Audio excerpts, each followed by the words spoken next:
Assalamualaikum warahmatullahi wabarakatuh. Perkenalkan, nama saya Ninik Sriwulandari, Stambuk F551-18007. Baiklah, di sini saya akan menjelaskan sedikit apa itu API Gateway Microservice, di mana video ini adalah sebagai salah satu tugas dari mata kuliah API atau Application Programming Interface. Baiklah, langsung saja kita pergi ke penjelasan pertama, yaitu pengertian API Gateway. API Gateway adalah suatu lapisan infrastruktur yang berada di depan layanan backend. Tujuannya adalah untuk melayani permintaan dari klien dengan merutikannya ke layanan backend kanan. API Gateway merangkum arsitektur sistem internal. Hal ini menyediakan API yang disesuaikan untuk setiap klien. API Gateway bertanggung jawab atas perutian permintaan, komposisi, dan terjemahan protokol. Semua permintaan yang dibuat oleh klien melalui API Gateway. Setelah itu, API Gateway merutikan permintaan ke microservice yang sesuai. API Gateway menangani permintaan dengan salah satu dari dua cara berikut. Cara yang pertama adalah mengarahkan atau memproksikan permintaan ke layanan yang sesuai. Dan cara yang kedua adalah menyebarkan permintaan ke beberapa layanan. Keuntungan dari API Gateway yang pertama adalah kita dapat merangkum struktur internal aplikasi.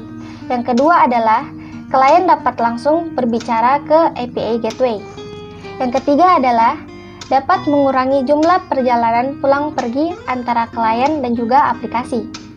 Yang keempat adalah menyederhanakan kode klien. Yang kelima adalah mengurangi upaya pengkodean, membuat aplikasi lebih efisien, dan juga mengurangi semua kesalahan pada saat yang bersamaan. Dan yang terakhir adalah menyediakan setiap jenis klien dengan API tertentu. Kekurangan dari API Gateway yang pertama adalah dalam melakukan perutiran kita membutuhkan suatu aturannya masing-masing.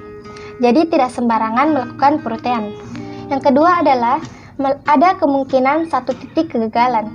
Dan yang terakhir adalah resiko kerumitan karena semua aturan API berada di satu tempat yang sama.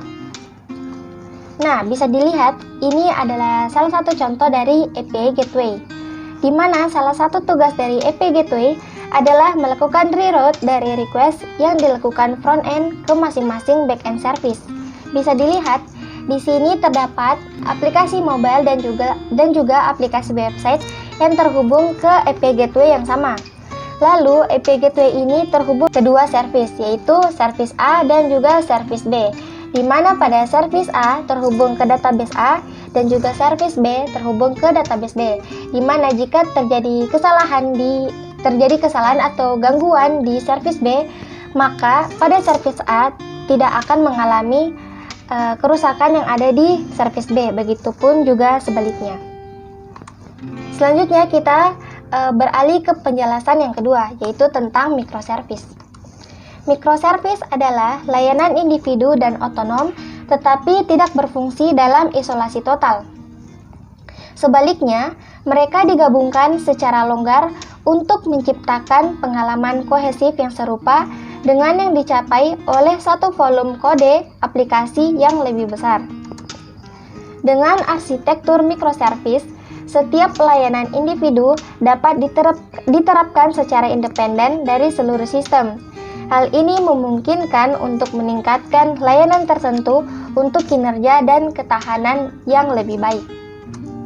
Pembaruan dapat diterapkan dengan lebih lincah, karena mungkin hanya ada satu atau beberapa microservice yang perlu ditingkatkan, sehingga aplikasi lainnya tetap dalam bentuknya yang sudah ada. Bergantung pada seberapa inti fungsionalitas microservice, dimungkinkan untuk memperbaruinya tanpa membuat aplikasi secara keseluruhan offline. Selain semua hal yang tadi disebutkan, microservice meningkatkan ketahanan saat menyebarkan fungsionalitas, memungkinkan komponen individu diganti dengan cepat jika terjadi kegagalan tanpa aplikasi secara keseluruhan berhenti berfungsi. Nah, bisa dilihat ini adalah contoh bagian dari microservice. Manfaat dari microservice.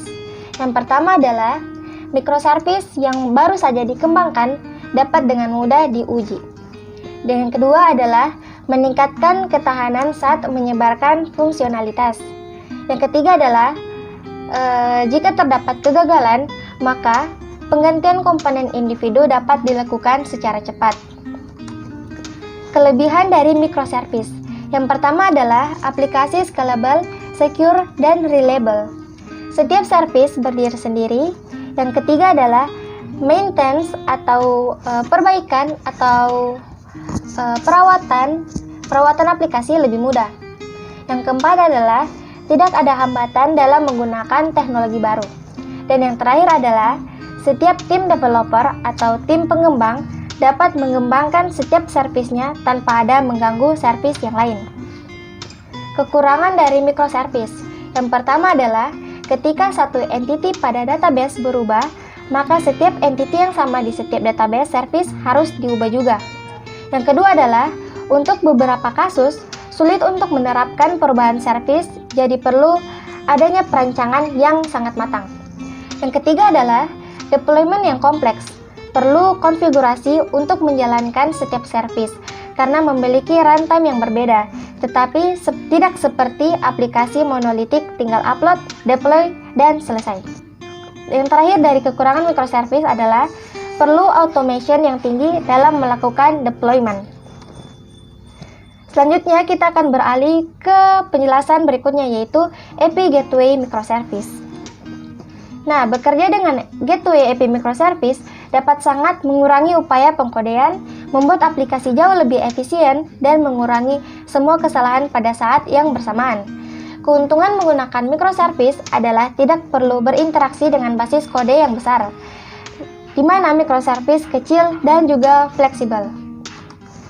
Yang disediakan oleh Gateway API Microservice adalah interface yang digunakan untuk mengakses microservice di bawahnya. Tidak ada dukungan untuk menerbitkan, mempromosikan, atau mengelola layanan di tingkat yang signifikan. Si Gateway API Microservice menyediakan terjemahan protokol sehingga setiap microservice menerima permintaan menggunakan protokol yang diperlukan. Namun, klien hanya mengandalkan satu protokol yang paling mereka dukung. Kekurangan menggunakan Gateway API Microservice. Yang pertama adalah diperlukannya mengkonfigurasi perangkat lunak lain di server. Yang kedua adalah membuat titik kegagalan tambahan jika terjadi bug aplikasi. Yang ketiga adalah server tempat berjalannya Gateway API Microservice dapat macet atau mengalami kesulitan untuk berkomunikasi karena terjadinya beberapa alasan. Dari beberapa penjelasan sebelumnya, kita dapat mengambil kesimpulan bahwa microservice yaitu dapat membagi service ke bagian yang lebih kecil, di mana service-service tersebut dapat saling berhubungan satu sama lain. Menggunakan Gateway API Microservice membuat semua orang lebih efisien dan juga mempercepat transfer data. API Microservice untuk memutuskan cara memenuhi permintaan dan mengurangi beban kerja klien. Akibatnya, setiap sebuah permintaan membutuhkan beberapa panggilan secara bersamaan. Gateway API Microservice dapat melakukan semuanya sekaligus.